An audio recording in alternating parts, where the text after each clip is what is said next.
দীর্ঘ বিরতির পর নতুন সিনেমা ইথা নিয়ে পর্দায় ফিরছেন বলিউড অভিনেত্রী শ্রদ্ধা কাপুর। তবে মুক্তির আগেই বিতর্কে সিনেমাটি। একদিকে 15 কোটি রুপি পারিশ্রমিক, অন্যদিকে নাম নিয়ে বিতর্ক। ফলে সিনেমাকে ঘিরে শুরু হয়েছে নানা আলোচনা সমালোচনা।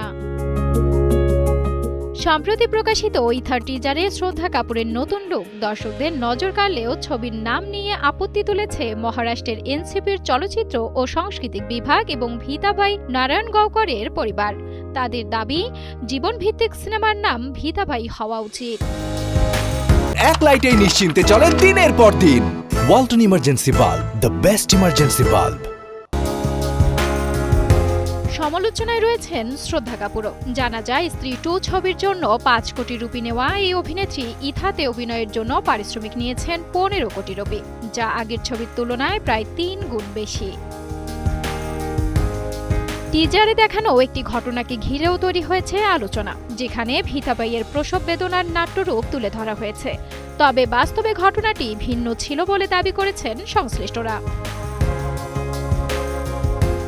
ইথা ছবিতে শ্রদ্ধা কাপুরের সঙ্গে অভিনয় করেছেন রণদীপ হুদা ও মোহাম্মদ জিশান আইয়ুব। ম্যাডাম ফিল্মস প্রযোজিত সিনেমাটি আগামী 28 আগস্ট প্রেক্ষাগৃহে মুক্তির কথা রয়েছে।